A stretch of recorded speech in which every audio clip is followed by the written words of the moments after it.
Zaburi ya kabiri.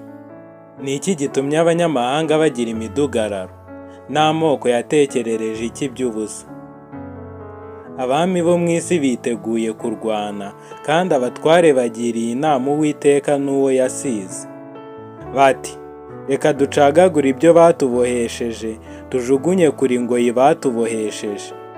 Ihora yicaye mu ijuru izabaseka, Umwami Imana izabakoba, maze izababwirana umujinya, ibatinyisha uburakari bwayo bwinshi.